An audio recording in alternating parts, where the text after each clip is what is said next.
The only sound was the low rumble of my beat up Ford's engine. I was heading down that winding dirt track towards the ranger station, the one they call Eagle's Perch. Forest on both sides, thick and dark like a wall. Trees looked like skeletons, their bare branches clawing at the last bit of daylight. Headlights picked up a quick flash of eyes, probably just a deer, but I didn't slow down. Something about these woods after sundown always put me on edge. And tonight was no different. It wasn't just the woods, not exactly. Silverpine, the whole area, is surrounded by miles of untamed wilderness. The kind that makes you feel like you've stepped back in time to a place that's older, meaner. But Blackwood Forest, that was something else. See, local legends have a way of sticking to places they don't belong, like gum on your shoe. But not Blackwood. Every story, every rumor, every whispered dare, every smoke-choked story told in the back seat of some beater car felt earned here. Old timers in town would say the forest was alive, that the paths twisted and swallowed people whole. Teenagers would swear on their lives they'd seen shadows moving between the trees, shadows where there shouldn't be any. And then there was the Dante's Gate. I remembered hearing about it when I was a teenager myself. Some kid, maybe it was Caleb or Connor, I can't remember now, had supposedly been dared by his buddies to carve the words, "Abandon all hope," into some ancient tree deep in the woods. I don't think they ever found him. Just his knife and his backpack, ripped to shreds like wet paper. That story spread like a damn wildfire. Since then, nobody's been brave enough or stupid enough to break the unspoken rule, stay the hell out of Blackwood Forest. Years working as a ranger, it kind of beats most fears out of you, turns them into practical stuff. Beers, you clap, you yell, and 9 times out of 10 they'll move along. Lost hikers, follow the creek downhill. Storms, just make sure the radio's working. But there's no manual for this forest, no practical explanation for the stories. And I sure as hell wasn't about to try and find one. A loud sea rake jolted me back to the present, branches snapping under my tires. I swerved, gripping the wheel tighter. A chill shot through me, even though I told myself it was just the cold October air seeping in through the cracked window. I squinted into the growing darkness ahead. A shadow, way too big to be a deer, appeared just at the edge of the trees, then slipped further into the black. Damn it, Jake. I muttered under my breath, shaking it off. Just nerves. The buddy system wasn't always an option on these late night drives, much as I might have preferred a witness sometimes. By the time I pulled into the ranger station, the last bit of sunset was gone, leaving only a murky, starless sky. Ethan's truck was parked out front, the hood still warm to the touch. I took an extra second to wipe my boots on the mat, because, professionalism, before stepping inside. The warm, familiar smell of stale coffee filled the small office. Ethan was hunched over a map spread across his desk, squinting through his reading glasses. He looked up when I came in, his usual no-nonsense look softening just a bit. "You're late," he said, his voice flat. He straightened up, took off his glasses, and rubbed his eyes. "Got held up at the trailhead," I said, shrugging off my jacket. The weight of the day settled into my shoulders. "What's up?" He hesitated. That alone was enough to put me on edge. Ethan didn't hesitate. "We've got a situation," he said finally, his voice low. "Missing hiker, college kid." I sighed, running a hand through my hair. "One was," he reported. "2 days ago. Sheriff's department called it in, but their search teams came up empty. They're short-staffed, so guess where they want us to look." The pause was deliberate. Ethan didn't need to say it. My stomach dropped. "No," I said, the word coming out quicker than I meant it to, sharper. "Ethan, you've got to be kidding me." He stared at me, the lines on his face deepening. "You know I wouldn't joke about this. Send them somewhere else," I said, my voice firm, almost pleading. "Hell, a helicopter crew, anyone but us. Believe me, if I could, I would," Ethan said, crossing his arms. "But it's too dense for helicopters." And the sheriff reached out directly. "We're it." The office felt small, too small suddenly. My pulse quickened. I'd known this day might come eventually, but I'd spent years convincing myself it wouldn't. "This kid," I started, swallowing hard. "Thier in Blackwood?" Ethan nodded.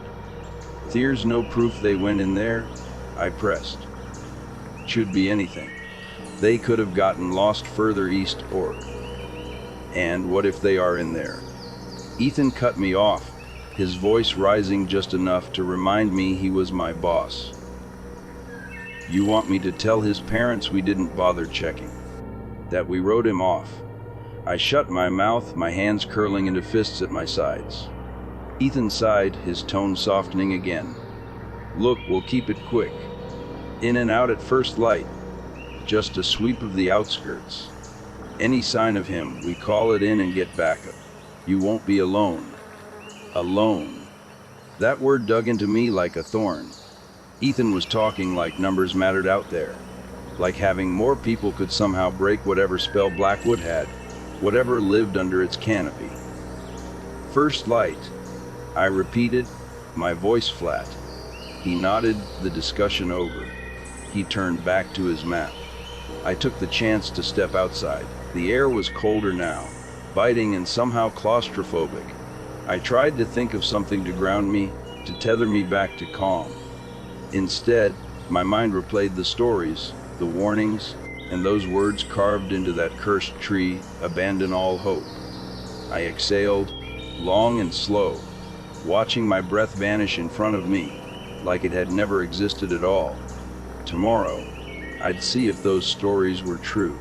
The air was thick and wet, the kind of overcast heavy that just seeps into your bones and stays there. By the time we reached Pine Ridge Trail, my shirt was already sticking to my back under my ranger vest.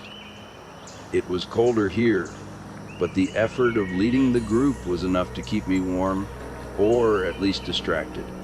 The horses' hooves made this dull thudding sound on the packed dirt, their rhythmic plodding blending in with the rustling of the pines swaying overhead.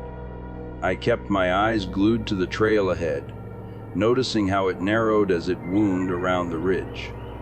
The drop wasn't exactly lethal, but it was a good 20 feet down into a thick tangle of shrubs. I'd walked this path 100 times, guided more groups than I could count. Today it felt different, unfamiliar.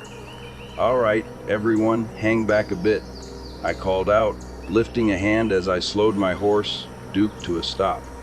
"Trail gets steep up ahead. Just keep him steady, reins short, heels down. If your horse starts skittering, don't pull too hard, they'll correct. Let me lead." The tourist behind me stirred, nodding and muttering in agreement. It was a small group, just 4. A couple of locals and a younger guy, an out-of-towner, who'd booked the ride alone. None of them seemed particularly worried about where they were headed, which was fine by me. I wasn't about to give them a history lesson on Blackwood, its shadows stretching over our left shoulders. The knowledge wouldn't help them anyway. "Any chance this trail leads closer to the scary forest?" asked the out-of-towner, a college-aged kid with a bright red jacket and 0 volume control. He grinned, gripping the reins awkwardly, his horse fidgeting beneath him. "Closer than you'd like if you're not careful," I answered, keeping my tone clipped, hoping to discourage any follow-up questions. I nudged Duke forward with my heel, and we started down the incline. The conversation behind me faded as I focused on keeping my horse steady. The soft creak of leather saddles and the occasional snort from a horse were the only sounds as we descended. The earth was soft in patches, and I was already planning to call this trail in for maintenance after today. "Easy there, boy," I whispered as Duke's hooves shifted slightly. Then it happened. Too fast. One wrong step and Duke's front hooves slid on a patch of loose mud. He stumbled hard, his weight shifting sideways. There was a sickening lurch, and then I was falling. A sharp, jarring blow to my chest knocked the wind out of me as I hit the ground. My helmeted head snapped back against something hard, uneven, a jagged rock jutting up where the mud met the stone. Pain exploded behind my eyes, white, hot. I didn't even realize I was groaning until I felt the vibration in my chest. My vision blurred, smearing the world into streaks of gray and green. Dizziness mixed with nausea. When I blinked, the faces above me didn't make sense at first, just blurry shapes hovering like shadows. "Jesus, are you okay?" Someone was asking, the voice frantic. Maybe it was the kid in red. I felt hands gripping my arm, trying to haul me up. I tried to speak, but only managed to swallow air. I'm fine," I finally rasped, shoving weakly at the hands, forcing them to let go. "Stay with the group, I'm fine."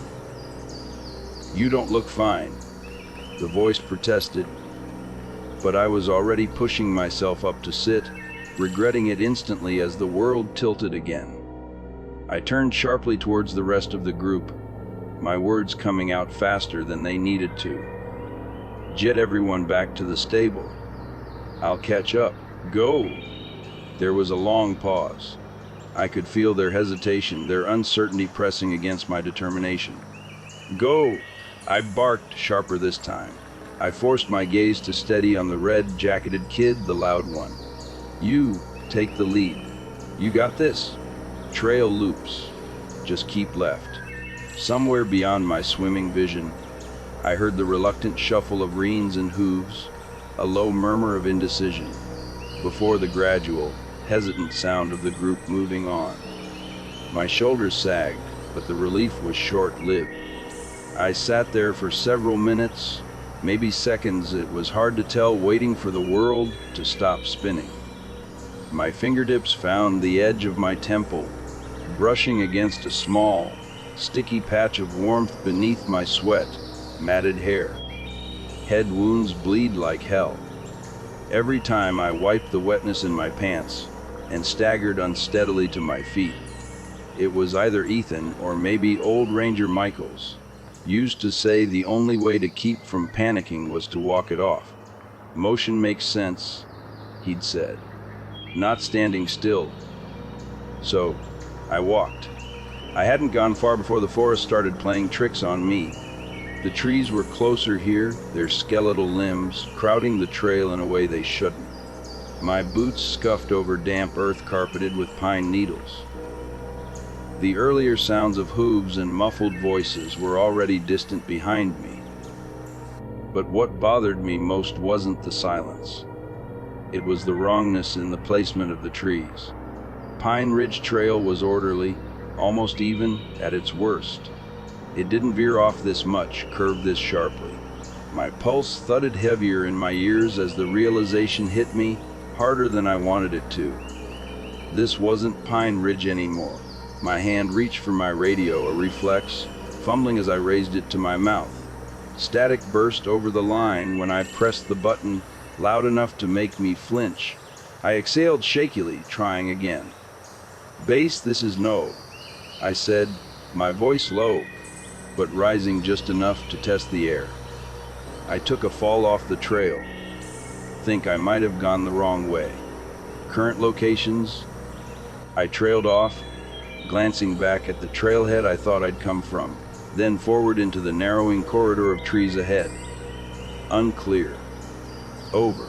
The radio crackled, a faint flicker of sound, almost forming syllables, before dissolving into static again. Useless.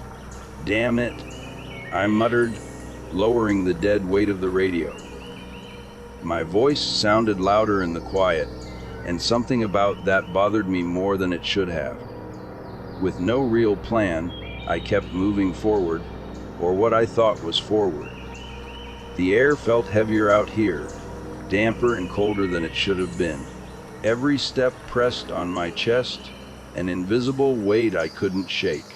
The bramble thickened, forcing me to duck beneath low, hanging branches that clawed at my jacket like desperate hands. And then I saw it. The break in the trees was sudden, like a missing tooth in an otherwise jagged smile. A clearing stretched ahead, dead grass lining the uneven earth. But my gaze didn't settle on the ground. It climbed instead to the massive, gnarled tree at the clearing's center. Its bark was so dark it looked black, its trunk twisted as though the tree had grown in agony. And there, carved deep into its surface, were two jagged, uneven words: abandon all hope. The forest seemed to inhale around me, the air compressing in my lungs so tightly I couldn't move, even if I'd wanted to. For a long moment, I couldn't breathe. The jagged words gouged into the bark seemed to pulse with an unnatural gravity, the grooves almost black against the already scorched surface of the tree. Abandon all hope. I swallowed hard, willing my lungs to move, forcing the sensation of air back into my chest. The letters seemed to crawl under my skin, like they weren't just meant to be read, but felt. Each slash of the carving stood out in unnatural relief, the work of a hand driven by something desperate or deranged. I glanced back at the way I'd come, but the trail behind me was gone. At least, it looked gone. The trees now crowded too close together, their dark, skeletal branches almost interlocked, like the ribs of some giant beast, swallowing whatever path had been there before. There weren't even hoofprints, not a single disturbed leaf or churned patch of dirt to show that Duke or the others had ever been here. The hair on the back of my neck prickled. Every part of me was screaming to turn around, to run. But what good would running do when you didn't know which way to go? I exhaled again, long and slow, as my hand automatically reached for my radio, pressing the button almost frantically. Base, this is no. My throat tightened, the words failing to organize themselves. My eyes darted to the tree again, to the malicious words that felt like a dare. I'm off trail. Some kind of clearing. I hesitated. What the hell was I going to say? That the forest was swallowing paths that shouldn't exist. That some godforsaken tree had dragged cryptic folklore up from the ground with it. Need assistance. I finished lamely, though I couldn't imagine what kind of assistance Ethan or anyone could possibly give me from the station. My thumb stayed pressed on the call button, waiting for the static to churn into Ethan's voice, for anything to come back. The silence that answered was worse than static. It was thick and deafening, like the forest itself was holding its breath to listen, to swipe at my hope the same way it had stolen the trail. I grabbed the radio at my chest again, crushing the button between my fingers. Ethan, can you hear me? Sheriff's Department, anyone? More static than nothing at all. I released the radio, letting it hang uselessly at my side. Its weight now felt like an anchor, dragging me down. My hand hovered at my belt, brushing the still, jangling edges of the compass and map. It was mechanical, instinctual.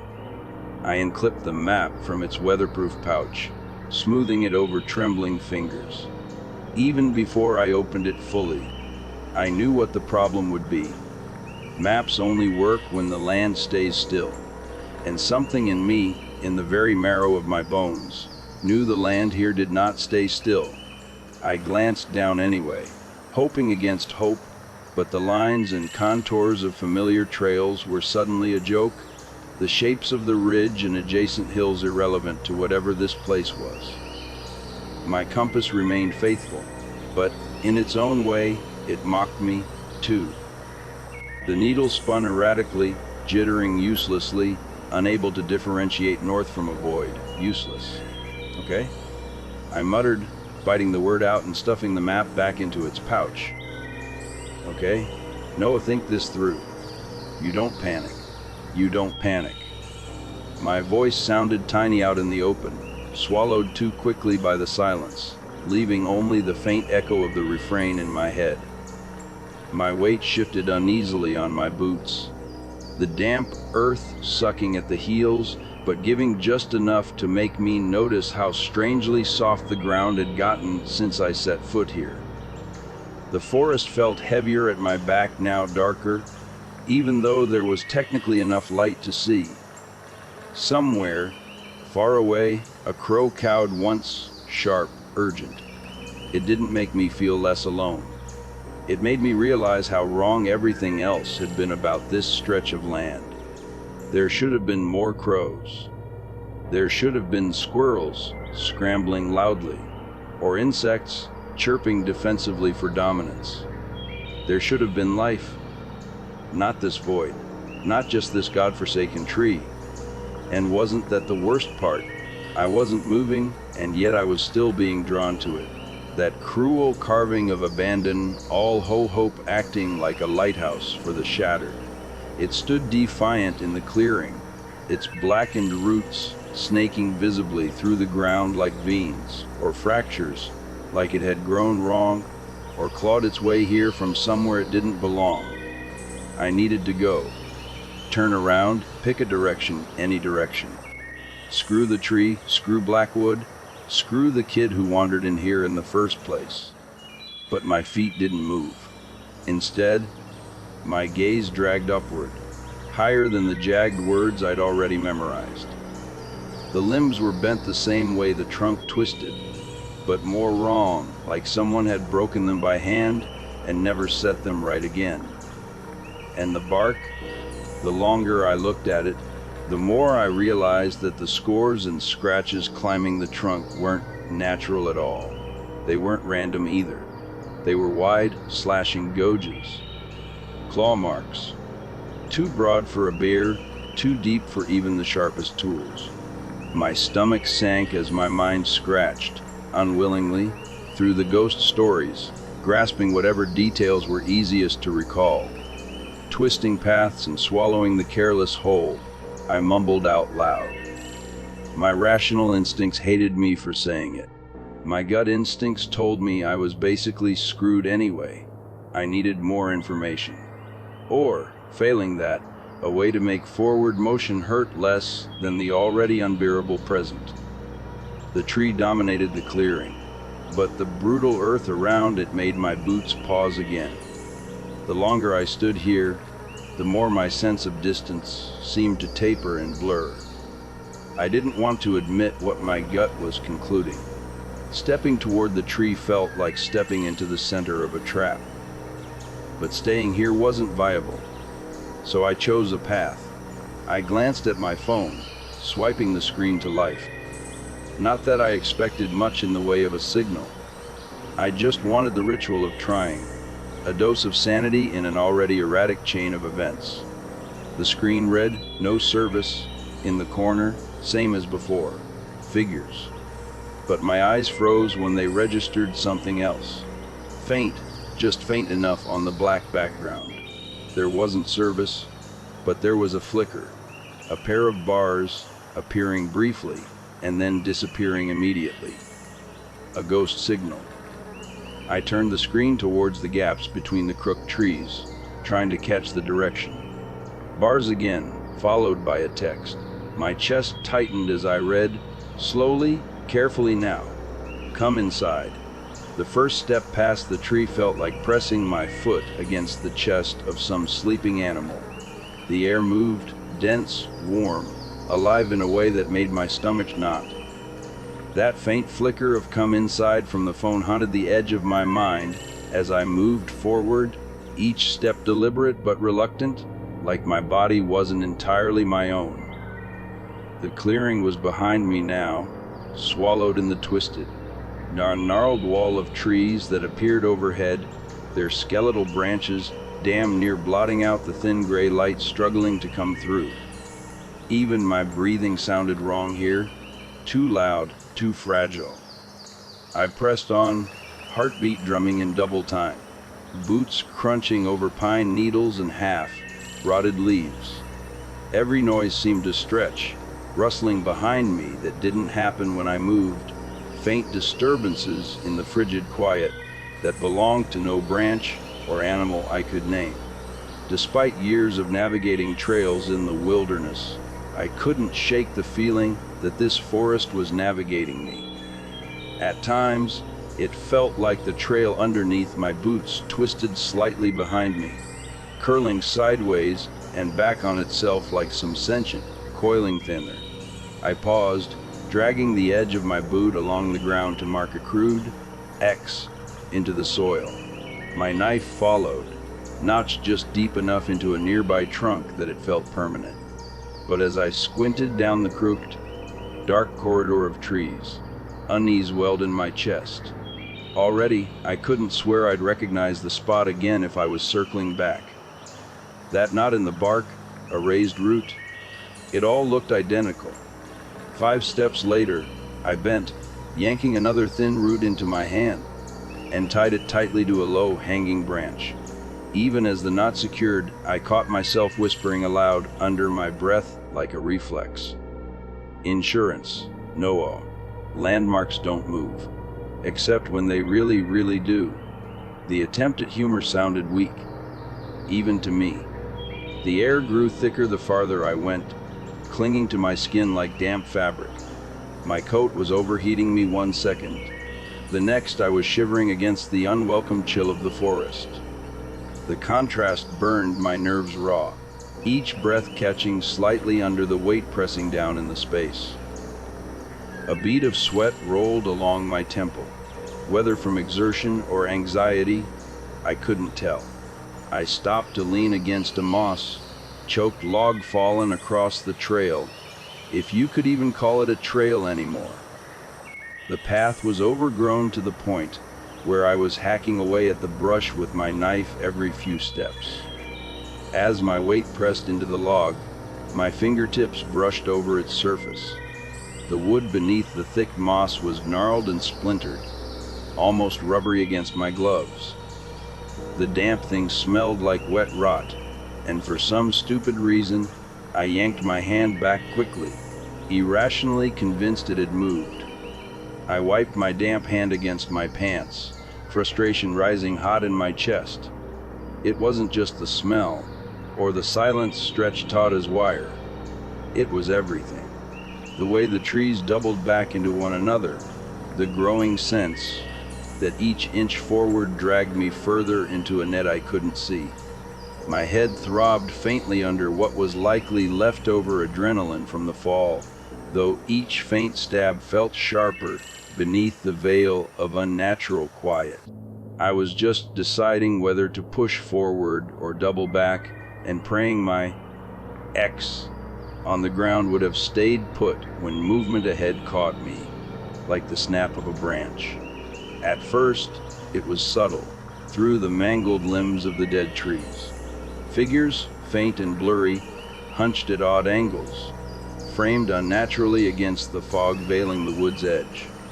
My chest eased, an involuntary, sudden release of tension at the pure, absurd relief that other people might be out here.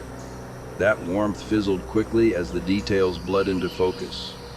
3 of them, spaced evenly apart, unmoving. Hey, the word escaped my mouth before logic could shove it back. My voice carried louder than I'd have liked in the quiet, but it didn't seem to register with them.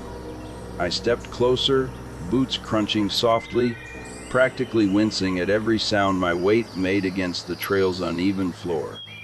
The first figure, a man, didn't flinch, didn't look up.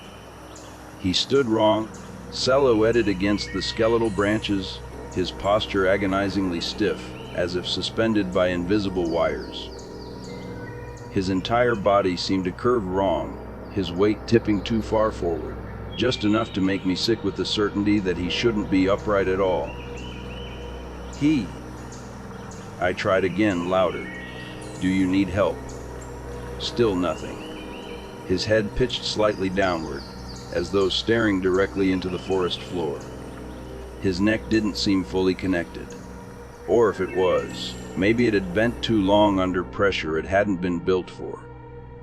A woman stood a few yards behind him, her presence even worse.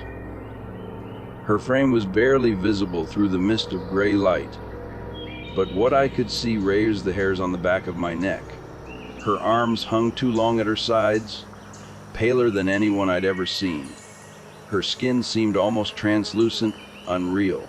When she moved, it wasn't right. Her head turned toward me, unnervingly slow, before halting suddenly at a horrifying angle. For one heartbeat, her glassy, hollow eyes locked directly onto mine. I froze, my breath snagged short, catching in my throat. The man moved next. Not a natural motion, not someone stretching or stepping forward. It wasn't even a turn, exactly. His entire stance moved in jagged, segmented movements, like a marionette being jerked to attention. My pulse rammed against my ribs as I realized the third figure, deeper in the fog, was still changing too, joining the other two in an unsettling unison. I didn't want to think too hard about what I'd do if I had to step back. My boot, crunching faintly, and found my voice caught between an inhale and a scream. I didn't stick around to see what they'd do next. "Stay back," I barked, retreating another step. My voice sliced through the stillness sharply, but still none of them spoke. They only stared, unblinking, blank, full of something dark I couldn't understand but could feel crawling toward me the longer I stood there. The woman's mouth began to stretch wide, inhumanly wide. My heart shot into my throat. I ran. I don't care how it sounded or how sloppy it made me look. Running felt sane in a moment where nothing else had. My boots skidded wildly over uneven earth, hands fumbling at branches that slapped against my shoulders as I tore back into the woods. Was I even retracing my steps? Probably not. My vision blurred, not from exhaustion, but raw panic gripping every nerve in me. The forest didn't seem to like that. Each attempt to regain distance felt harder. Roots snagged at my feet like grasping hands. The skeletal trees swayed without wind. That smell of moss and rot grew heavier, suffocating every breath. I swear I could hear faint crunching behind me, measured carefully. "Don't turn around." Branches broke in tandem with my ragged breathing, indistinct figures flickering always at the blurred edges of my vision. Every nerve in my body screamed to move, though my legs already snarled under exhaustion. The silence around me hadn't grown, it had deepened, concentrated, waiting for something inevitable. That inevitability found me when I stumbled, finally, against an uprooted trunk, falling hard against the damp soil. My radio crackled faintly at my chest, followed by a single word, drenched in static, that I swear wasn't mine to run. The silence snapped. First, faint static crackled against my chest, dragging cold claws down my spine. "Run." The word fizzled like a fraying wire, as though the forest had borrowed a piece of my voice to spit it back at me. But whether the radio survived the fall or not didn't matter. The air had moved again, that dense wrongness folding in on me, thicker, suffocating, alive. Behind me, crunching, slow, deliberate. I froze, still sprawled over the damp soil, hands clawing at the wet ground for leverage. A sharp sirikeg reverberated behind me, a snapping branch, maybe, or bone. My hands trembled against the earth. I didn't want to turn. Every instinct screamed that whatever I thought I would see wouldn't compare to reality. But fear works like gravity. It pulls, even when you resist. I turned. It was the woman I saw first, her translucent frame stepping closer, slowly, deliberately, almost leisurely, in a way that made my breath come sharp and shallow. Her limbs shook mid-step, as if something still learning how a human body should move controlled her. Her long, pale arms swinging limply at her sides. Her wide grin hadn't faltered. In fact, It stretched even further now, jagged teeth catching faint traces of dim gray light filtering through the skeletal canopy above. Behind her, the figure on all fours emerged from the mist. The bloated figure, its distorted, swollen body lumbered forward heavily long, clawed nails gouging into the damp earth as it crawled with far more speed than something that shape should have had. Its mottled, greenish skin seemed to ripple with every ugly movement, exuding a sheen like slick oil. Its predatory eyes glinted wetly through folds of misshapen flesh. I felt vomit rise, sharp and hot, in the back of my throat at the thought that it wasn't exhaling so much as releasing a low, resonant growl that vibrated deep in my chest. Both of them lurched forward at the same time, unnatural jerks of motion, like puppets on strings being yanked too hard. My muscles locked, before adrenaline finally shoved me back into motion. A shuffle backward, trying to steady my breath in my hands, and then, snap. The sound beneath my boot was sharp, impossibly loud against the eerie quiet. Something brittle and wrong gave beneath me. A dried root, maybe, but the way their heads shook sharply toward the sound made the air rush out of my lungs. No, no, no. The string of words left my mouth, barely above a breath, like a reflex I couldn't control. The woman smiled wider. How could it stretch further? And her head cocked violently to one side, the sound of her vertebrae grinding enough to make me gag. She let out a soft, wet laugh, high-pitched and piercing, like air escaping a tear in something, and darted forward. I scrambled to my feet, nearly falling again as panic overtook practicality. My boot caught on another raised root, but I shoved myself upright violently, ignoring the burn in my calves. I ran. Branches tore at my coat, catching at my sleeves as I barreled into the swallowing darkness of the woods. The ladder followed.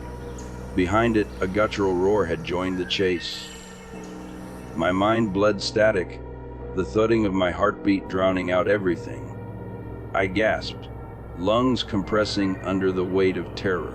My voice was too loud, drawing attention I didn't want, but my mind couldn't stop sliding off its axis. Somewhere, far off, or maybe too close, a sharp crackle reverberated, then another, staggered. It couldn't have been them, not when their movements were already impossibly quiet. A twig snapped far to my left, breaking my line of thought. Something else, darting quickly, indistinct and shadowed, between the gnarled bases of the trees. Focus. My voice came out hoarse, cracking as I veered sharply to the right, forcing my boots to dig into the sinking, moss-choked earth. I glanced behind me just once, just to see big mistake. The pale woman's face was horrifyingly close, her hollow eyes locking with mine in a dead, unblinking stare that twisted my gut inside out. Her grin snapped wider, bathed in fog, before she lunged. For one terrifying moment, her jagged teeth looked like they belonged around my throat. I yanked my sidearm up on instinct, firing blindly into her chest. The recoil of the gun snapped my wrist, the sound splitting the heavy quiet like thunder. The force knocked her back, her limp frame pitching bizarrely sideways as the bullet drove between her collarbone and shoulder. For a split second, hope sparked, sharp and desperate. Maybe I'd gotten lucky, maybe. But the woman didn't fall. Her entire body flinched unnaturally, jerking like it was caught mid-spasm. The grin never fell. The wet gurgle of laughter grew louder as she straightened back up, angling her head far too much to one side as she regarded me. Her chest gaped open darkly, where the bullet had shredded straight through. She didn't bleed. No, the word felt like gravel in my chest. I fired again. This time, I aimed for her head. The bullet tore straight through the ghostly white skull, shattering part of her cheekbone. For another second, she stilled. But then came the awful sound, that laugh. It started like a choke, sharp and guttural, before it twisted upward into a pitch so sharp it seared the edges of my mind. Her head jumped as the piercing, wet sound bubbled from her throat. Something heavy crashed loud behind her, and I caught sight of the bloated figure charging on all fours, saliva drooling thickly from its deformed jaws. Its claws gleamed. My brain screamed. I turned and bolted. The pale woman's shrieking laugh grew louder and heavier as she gave chase, feet dragging unnaturally fast across the soil as her distorted limbs jerked violently behind her. The bloated figure let out another guttural roar that made my gut clench until I thought I'd be sick. I couldn't hear my feet anymore. Over the sound of their pursuit, over my own blood rushing furiously through my ears, branches slapped and clawed at my face, small cuts digging into my skin, but I didn't dare slow. The air stank of decay now, rotten, damp, suffocating. My chest heaved as I forced myself to put every bit of strength I had into each step. Another crackle of my radio, faint static filled, but there again. I couldn't make out words, but some piece of that sound forced me to focus, forward, to keep moving. The laughter behind me escalated, sharp and jagged to the point of breaking. Too loud. No, I growled, shoving through another low tangle of branches. Too close. God damn it. Panic coursed white, hot through my legs. The forest seemed endless. Branches spun into indistinct shapes, trees folding endlessly in on themselves. The light dimming with every step. I wasn't moving forward, I was being led. Ahead of me, something flickered faintly between the trees. Not light, exactly, but movement. Movement I prayed belonged to someone, anyone with a pulse. Help! My voice cracked, but pushed through the burn of raw fear. The figures chasing me didn't relent. The crunch, thud, scrape of them, dragging impossibly fast across the forest floor, closing, too close. Louder cut jagged edges into my mind like rusted barbs. Her laughter, its growl, things that shouldn't exist. The forest was eating my breath. My pulse roared louder. I ran harder. The forest swallowed me whole. Running should have felt like salvation, like I was clawing my way back toward my life. But every step felt more like I was burrowing into its stomach. The chase behind me wasn't just something heard, it was something felt.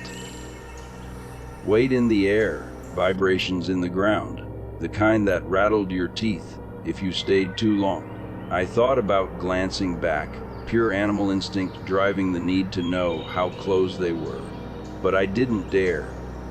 The laughter was already embedding itself behind my eyes, that stretched, hollow gurgle from her throat, and the low, furious growl of it. They were so close, I barely heard the snap of branches ahead as my boot caught on a hidden root. The ground met me hard before I even knew I was falling. Damp dirt flooded my mouth, the metallic taste of blood mixing with moss and rot as my chin struck against the forest floor. My sprawled arms tore through the underbrush, scratches flaring white, hot pain up to my forearms. I tried to scramble back to my feet, but my wrist buckled beneath me, leaving me collapsed and tangled in grasping roots, like they'd been waiting for me to trip. The sound of pursuit exploded behind me. Tree limbs cracking, underbrush snapping, something slick dragging through the leaves. They weren't holding back anymore. Even without looking, I could feel them bearing down, close enough that the stink of rot was in my mouth, my throat. Get up if you want to live. The voice came out of nowhere. Gruff southern, sharp with urgency, and it cut through the scream clogging my throat. A hand, rough and strong, latched onto my arm like a steel cable. Before I could think, it yanked me upright, so fast my boot heel barely scraped the ground. Blood rushed to my head, dizziness pinning me in place for a terrifying second. What? I choked out, spinning blindly toward him. Move, the man growled, before I could slow us both down with a full sentence. His grip moved to the back of my collar, half shoving, half dragging me forward. I stumbled, nearly falling again, but his hand never loosened. Behind us, something hit the ground hard, the snapping crunch of claws gouging into earth, and my stomach clenched. The man's voice snapped again, barking down my hesitation like he had claws of his own. I said, "Move, your damn legs. Ain't got time for gawking." A lantern he carried bumped wildly as he surged forward, pulling me with him. Its greenish glow threw shards of sickly light across the forest, making the twisting trees look like they were writhing, alive and grinning. The rattling cylinder threw my shadow long and jagged behind us, stretching it toward the shapes chasing us. Every instinct screamed, "Don't look," but I heard the pale woman's laugh pulse closer, slicing through bone and thought alike. "Shut it, you toothy hag," the man shouted back at her over his shoulder. His tone dripped with venom and no small bit of mockery. "I know your game. You don't scare me, you hear me? Not today. What the hell?" Some part of my brain, the one still clinging desperately to logic, wanted to ask 1,000 questions right there. Who was this guy? How did he know them? What the hell was happening here? But terror squeezed my chest like a vice, reducing my voice to frantic, heaving breaths, each one feeling too precious to waste. "Faster!" he hissed. "Unless you plan on dying ugly." The ground blurred beneath my boots as I followed him, my legs burning with the kind of exhaustion that felt more permanent than just tonight. Only adrenaline kept me upright, that and the clear knowledge that whatever my imagination thought those things would do to me, the reality would be worse. The man moved like he knew the forest better than it knew itself, his heavy, uneven boots kicking up wet soil as he veered sharply left through an almost invisible gap between the trees. I realized, too late, the trail had disappeared entirely. There was no path anymore, just curling, grasping fingers of bramble and branches that tore at our clothes as we pushed through them. "Follow my steps," he barked, never slowing. "Do not stop for anything, you hear me? Not to breathe, not to think, sure as hell not to look behind." A scream nearly escaped me when something cracked behind us, louder than before. Claws or teeth, or whatever unholy thing they had. It crunched through a branch thick enough that I could have sworn it vibrated through the air. I shoved my legs to move faster, my whole body tearing through every burned out bit of energy reserve I barely had left. The man spared no glance over his shoulder. His voice came low, almost a mutter, but I heard it in the unnatural stillness of the forest around us. "They always cheat, stretch the rules any chance they get." What the hell does that mean?" I sputtered, managing just enough breath to shout it at his back. He didn't answer, not directly. "It's boundaries," he hissed, flickering the lantern toward a line of twisted trees ahead that seemed older, darker than the ones choking the rest of this place. "Everything plays inside its own space. Their space." He punctuated that last word with a sharp glance at me, his dark eyes boring into mine like he was trying to hammer it into my skull. "You unless they get bold, seen it before. This place makes its own damned rules when you let it." "Then how?" I gasped. "How do you—" "Stop talking." His voice turned flat, leaving no room for protest. "And run." I didn't argue. I couldn't. The roar behind us had deepened into something guttural, predatory. Not just chasing, but hunting. It dragged into my chest like a second heartbeat. The pale woman's shriek broke, high and sharp, clipping the air like a splinter, shoving into my temples. It didn't even sound human anymore. Not that it really had before. The man laughed now, sharp and humorless. "They're eager tonight. Goddamn show-offs, the lot of them. I stumbled on a raised root, catching myself just as a flash of the lantern glow illuminated his hand, gesturing wildly in front of me.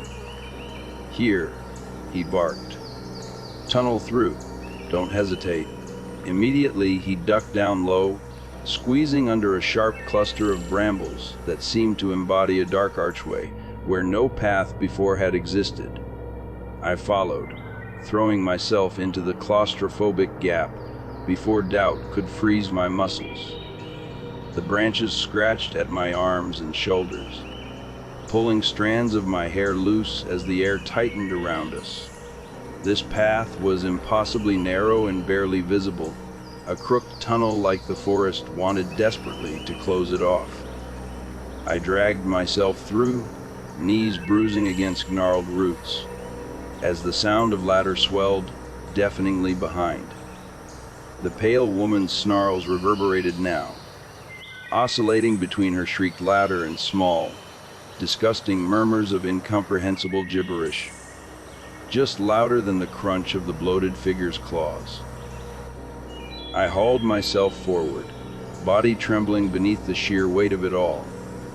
The man's movements were relentless, more a force of nature than flesh in that moment. And just as my muscles began to fail me again, just as my arms swayed from exhaustion and nausea overtook the edges of my mind, his growl cut through the noise one more time. Almost there. Pray if you're the type. If not, run harder. But it felt like there was no end. Each stride seemed more impossible than the last, every tree melting into the next, as though the forest itself was wending tighter around us. The pale woman's laugh stabbed through the woods, serrated and piercing, an infection creeping behind my ears. And the thing crawling with her, the bloated figure, its guttural growls felt like teeth in my spine, as if just the sound of it could peel the air from my lungs. The stranger didn't let up.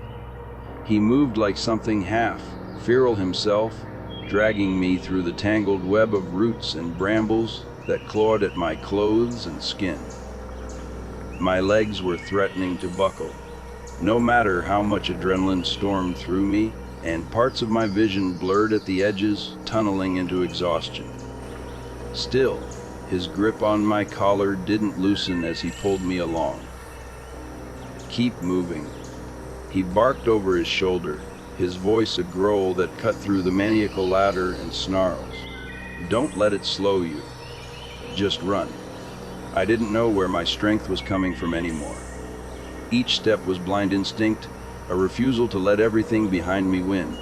Still, I stumbled, my breathing sharp and shallow, and my thigh screamed with pain as it caught a jagged thorn. The stranger shoved me upright again, like he'd anticipated the fall. "Come on," his tone cracked like a whip. "Keep your damn legs under you." "How much?" I gasped, the words barely above a whisper. "How much further?" He didn't answer me this time. He didn't have to. Through the blur of movement and suffocating dark, something snapped into focus ahead of us. A jagged silhouette rose above the gnarled treetops, marking the edge of this choking labyrinth. My heart jumped violently when recognition struck, like someone had scraped ice along my skull. The scorched warning tree. I'd seen it before, years ago, back when every ranger was assigned a quiet, chilling crash course on the forest's most infamous horrors. Its blackened roots sprawled outward like frozen fire, its twisted and warped trunk, charred but standing, bore the blunt and harsh warning carved deep into its brittle bark. Abandon all hope. A landmark, a line in the dirt. It shouldn't have meant safety, but something in my chest moved, some fragile hope I didn't dare touch. I nearly tripped again as my legs hesitated at the memory. The laughter, her laughter, spiked when we veered closer. It rolled over me in waves, louder, sharper, clawing at my thoughts as if her voice could splinter my bones if it pushed hard enough. Behind it, the bloated figure's roars deepened, heavier, angrier. It sounded like the very forest was groaning under their weight. The stranger hissed sharply and pushed me harder, to the edge. "Move," he snapped. The ground beneath us changed suddenly as we neared the tree, thinning into brittle, dry soil that cracked underfoot. The air moved, too, colder here, like something in the forest itself withdrew, retreating. My pulse thundered as I reached the tree's edge, skidding to an uneven stop while the stranger spun around, his lantern casting warped, flickering light across the blackened bark. Then came their howls. The pale woman was the first to emerge, stepping into the fractured, sickly light of the lantern with that horrid, gaping smile stretched beyond sanity. Her hollow eyes burned into mine as she stopped just short of the tree's edge, her motions jerky and sharp, as if she were straining against something unseen. Somewhere behind her, the bloated figure appeared, its wet growl twisting into an enraged howl as its massive, deformed body skidded to a sudden stop. They stopped. The pale woman tilted her head, twitching it sharply to one side with an ugly grinding sound. She balled her clawed hands at her sides, eyes narrowing like a predator denied its meal. Her grin finally hesitated, just a fraction, but it settled into something far worse, a look of loathing, of hunger. Her mouth twisted as she pushed forward, testing the edge she couldn't cross. Neither of them could. I didn't understand why, but they wouldn't. The pale woman's piercing scream pierced the air as she slammed her foot against the ground, furiously snarling.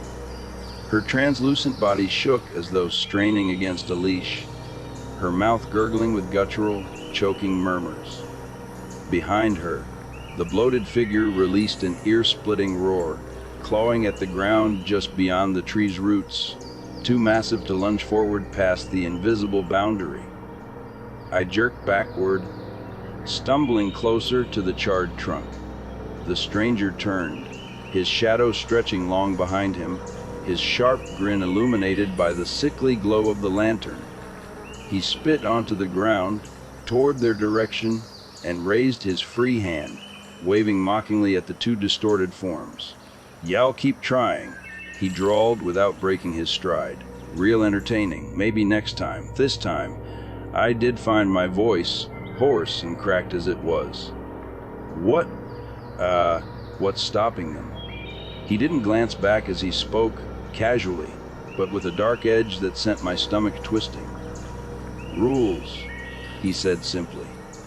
"Even they've got rules, learned that the hard way." The pale woman screeched again, a distorted, hollow sound that rattled the air itself. I swore her piercing gray eyes flicked toward me for just a moment longer, a searing, hateful hunger that burned into my mind. Before I could say anything else, the stranger turned to me, his rough hand catching mine. I instinctively flinched back, but instead of shoving or dragging me, he pressed something small into my palm. I stared down at the object, my chest heaving. A card. A rectangular one, yellowed and slightly damp, its edges frayed. No writing, no markings, just a smooth, worn surface on both sides. "What?" I started, my voice raw. "Hold on to it," he said, cutting me off. His sharp eyes flicked briefly over each shoulder before they locked onto me again. "And next time, try not to be so loud. Wait." I grabbed at his arm blindly as he turned away, the words pouring out, rapid and desperate, even as I didn't really know what I was asking. "Who? What are those things? What's happening? Who are you?" "No time," he said plainly, shaking my hand off. "You'll figure it out soon enough." His grin tone carried an undertone of something unsettling, like he expected me to know too much if I waited long enough. Before I could demand answers, or before I could collapse from sheer exhaustion, he disappeared into the dense darkness of the woods, lantern clinking as it bounced, leaving behind no trace of his presence except the faint stink of oil and the card sweating damp into my palm. The pale woman screamed once more, a blood-curdling howl that reverberated all the way through my teeth. My breath hitched, but her hollow eyes didn't follow me, as she and the bloated figure began to retreat, pulling back into the folds of the forest. And then they were gone. I dropped to my knees at the base of the warning tree, my entire body trembling as though the forest still lurked inside me, clawing its way out. Blood dripped from my torn sleeves, tallying every cut, bruise, and broken nerve in my body, but none of that mattered. The world beyond the edges of the tree blurred and folded, fading into the quiet of the woods. The earth beneath me pressed hard against my palms, warm. Vomit bubbled in my throat, but I held it back as waves of exhaustion hit, heavier and heavier, until I slumped fully against the scorched bark of the tree. The last thing I heard before darkness dragged me down was whispering, soft, insistent, and everywhere at once. Then, nothing.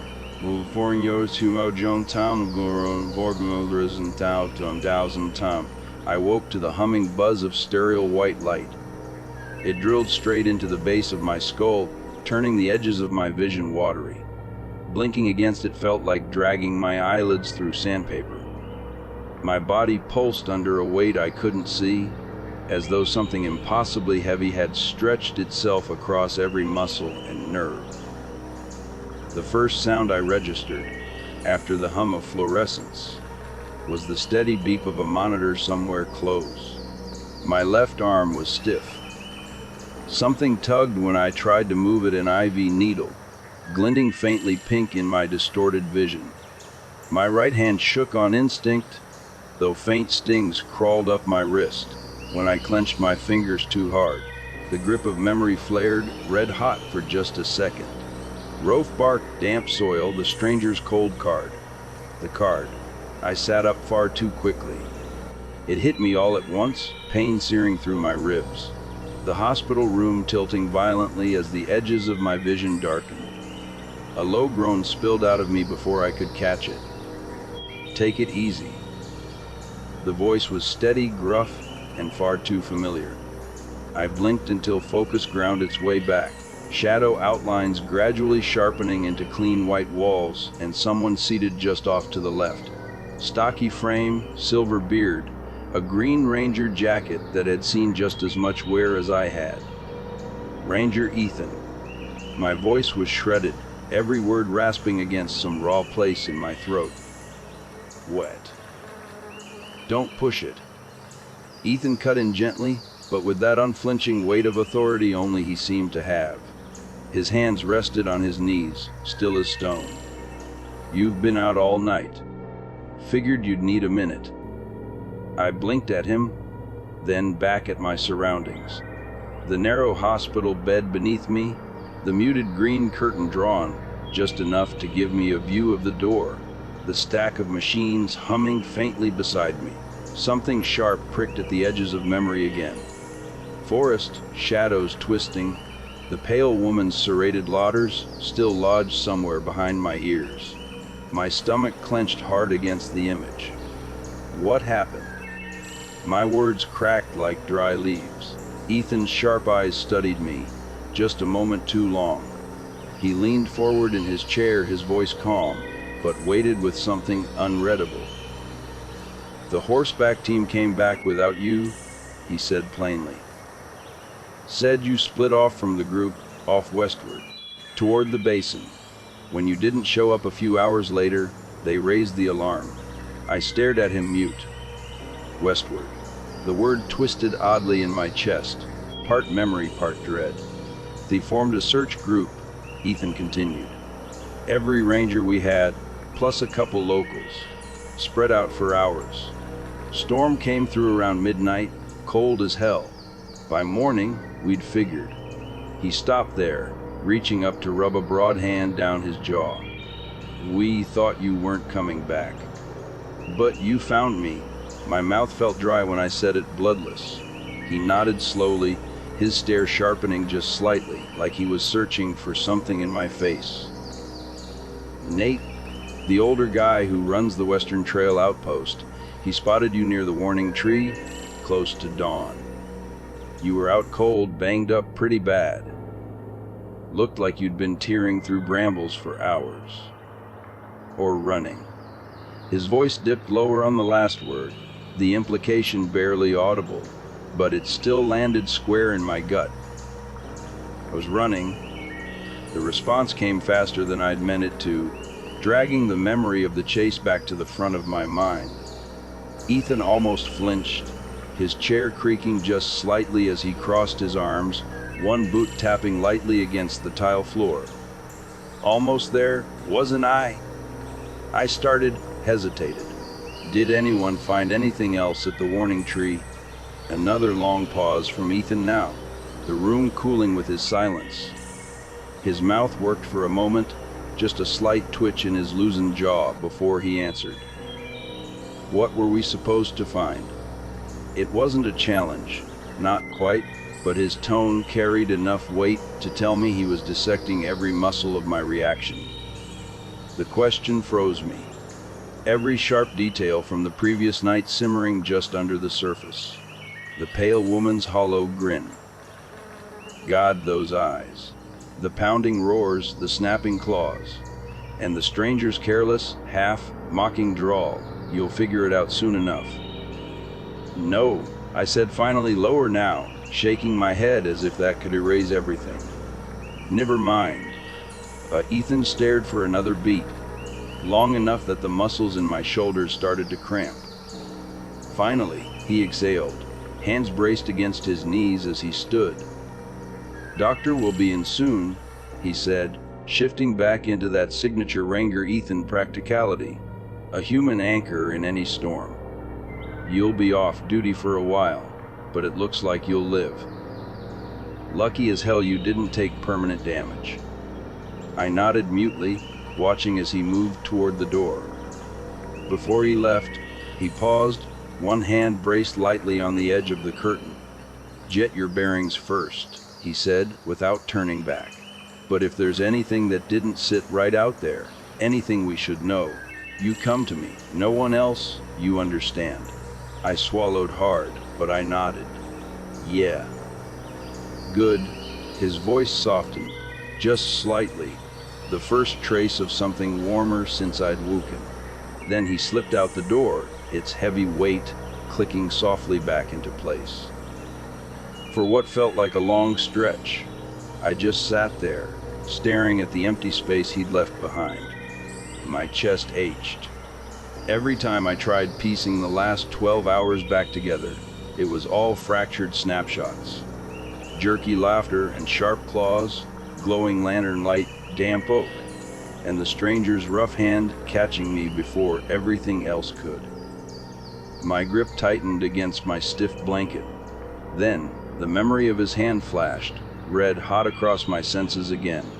The object he'd pressed into my palm. I fumbled, suddenly, yanking at the edge of the nightstand beside me.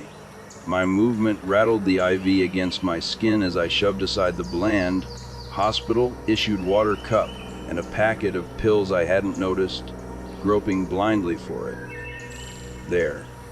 The card felt heavier than I'd remembered, even though it shouldn't have weighed anything at all. Its yellowed surface was faintly damp, frayed at the edges, like it had been left in water just long enough to warp. A blank expanse stretched across both sides, smooth, untouched, too clean for its condition. But when I turned it over, my breath caught. An etching, almost too faint to see, but there nonetheless. A set of coordinates, scratched into the surface by something sharp. A blade maybe, or even just a crude nail. My blood slowed to a crawl just looking at them, because I knew, without plotting them, exactly where they pointed Blackwood. My heart surged painfully in my chest, a hard, thudding clamor, fighting to be heard over everything else. Carefully, I slid the card into the drawer, covering it haphazardly with the cup, before pressing myself harder into the pillows. Vitals check. The perky voice made me jump. I caught sight of the nurse breezing in, clipboard in one hand, a digital cuff in the other. She didn't notice, or didn't care, how pale I must have looked. "You gave everyone quite the scare," she said casually, flipping through the thin pile of notes clipped to the board as she snapped the cuff around my arm. "Good thing that visitor left you with a little good luck, huh?" I froze. "Visitor? She hummed without looking up, tightening the cuff before glancing at the screen attached to my IV. "Apparently, they stopped by while you were still passed out. Left you a little something. Strange type, from what I've heard." I tried to push the words past my dry throat. "What did? Who did?" The nurse shrugged, slipping the cuff off again. "Didn't leave a name. Just odd. But hey, you're on the mend. You'll do fine." She smiled brightly. It felt detached, distant, as she tucked her clipboard under her arm and breezed out with a quick, "Buzz the desk if you need anything." Once she was gone, I was alone again. Cold sweat had already plastered the back of my thin hospital gown against my skin. My heart thudded numbly in my ears as my blurred gaze flicked toward the drawer where the card waited. I didn't know what the stranger wanted, or why the pale woman stopped at that godforsaken tree, or why rules even mattered to things like that. But slowly, steadily, the idea that I'd get to leave this behind started shredding like paper. I stared toward the door Ethan had left through, and I made the quiet decision to keep the card to myself. I sunderton hunsa 6,000 crow. The day they discharged me, Silverpine greeted me with one of those crisp autumn mornings, so clear and still it almost felt wrong. The parking lot outside the hospital was bathed in cold sunlight, the light sharp and white against the green Ranger SUVs peppered through the spaces. The air had that bite to it, a chill that woke you up before the breath left your body. Frost shimmered faintly on windshields, but was already beginning to melt. It should have felt invigorating alive. But even as I stepped out, breathing in the sharp tang of pine and cold dirt, it didn't chase off the weight of what sat behind my ribs. They'd found me near the warning tree days ago. Days. That was the word snagged somewhere in the marrow of my skull, gnawing at my thoughts. I should have had enough time to pull myself together, to shake that malignant tension out of my shoulders. But the stillness in the air now, it wasn't soothing. It was waiting. "Hey, glad you're upright, at least."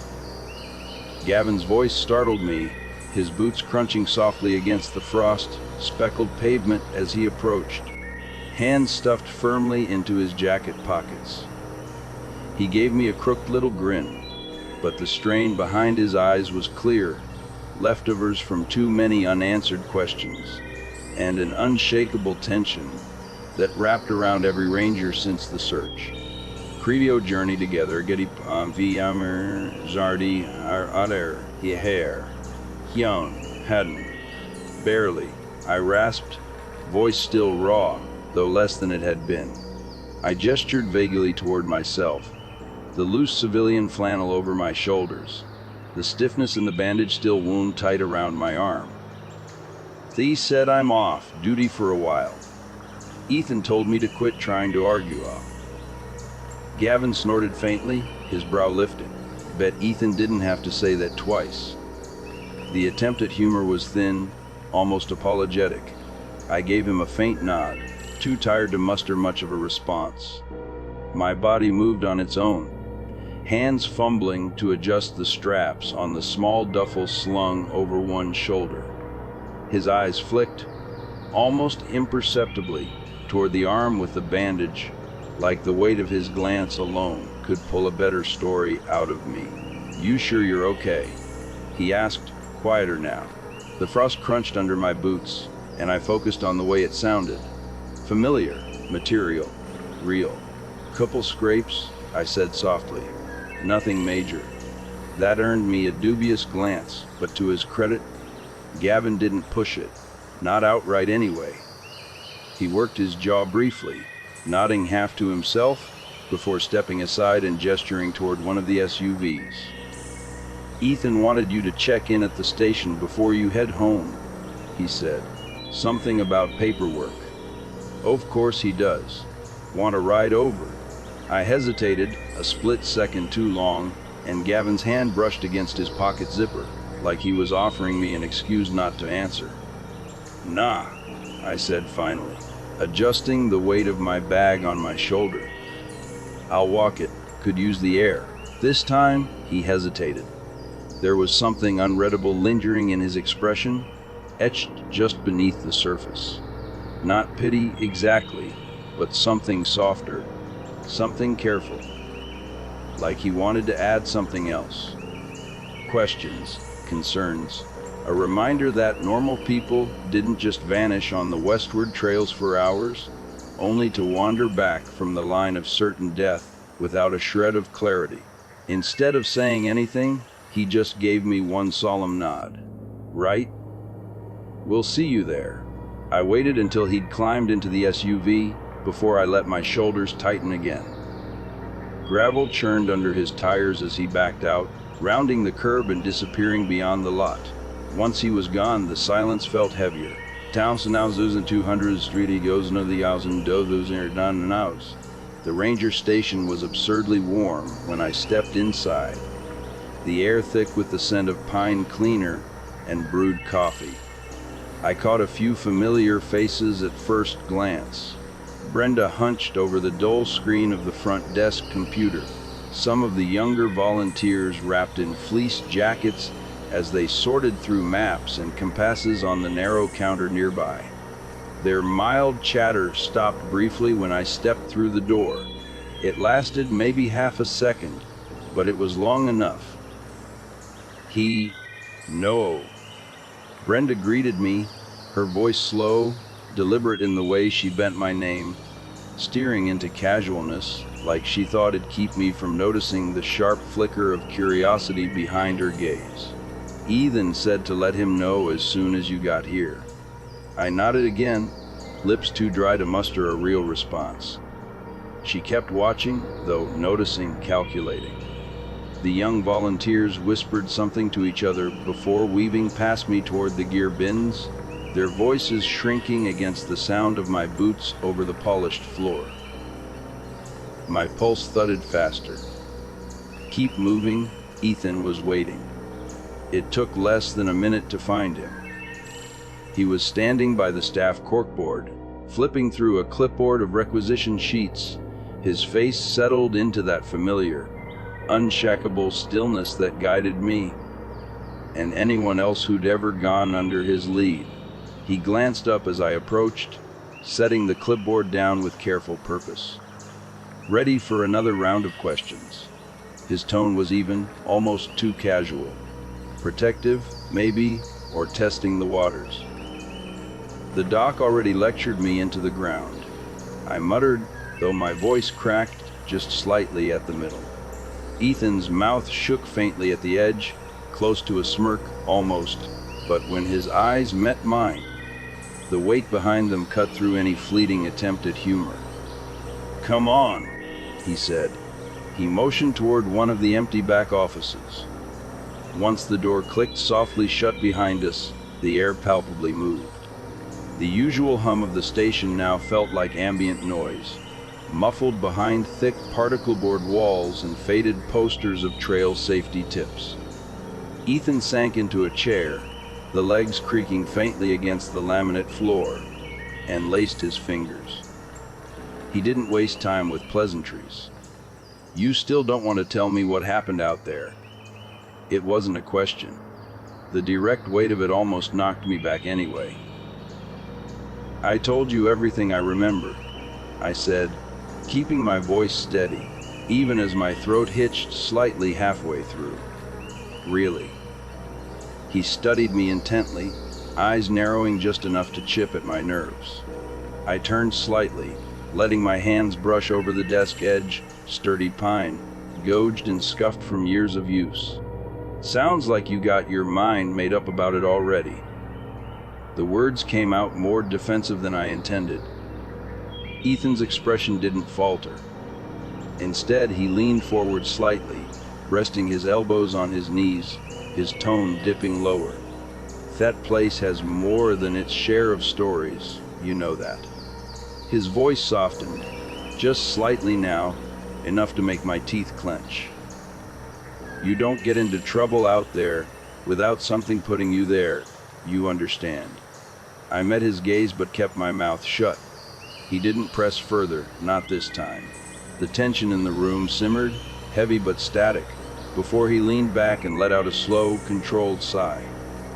"All right," he said. "I'm not budging yet. Let me know if that changes." I nodded faintly. He stood, opening the door without so much as a farewell glance. 200,000 you ever not eating dust of that night. My house felt too small, too wide, too quiet. It wasn't the usual calm that came with the thick glass windows overlooking the back pines. Tonight, it was the kind of silence that followed you instead of giving you peace. It dragged itself, whispering, through the cracks beneath the floorboards. I locked my door the moment I stepped in. Deadbolt, latch, then chain, even though silver pine didn't make you paranoid. It was stubborn habit now. At some point, I found myself hunched over my desk in the small study, staring blankly at the card again. I'd retrieved it on instinct, pulled from the tape, sealed pocket of the duffel bag the hospital had returned. It was still blank, still damp. I flipped it back over. The coordinates. Blackwood. That's sick. Biting jolt in my chest flared again, like it had been simmering. I slid the card carefully into the farthest drawer, shoving an old flashlight and a half-emptied packet of batteries on top. It didn't help much. The dread didn't leave. That night, I didn't sleep. I knew it couldn't be over. For now, Silver Pine smiled for its tourists, basking in oblivion. But I stayed awake, a faint whisper still dragging at the edges of thought. Whatever lived in Blackwood was not at peace, and somehow I was still tethered to it.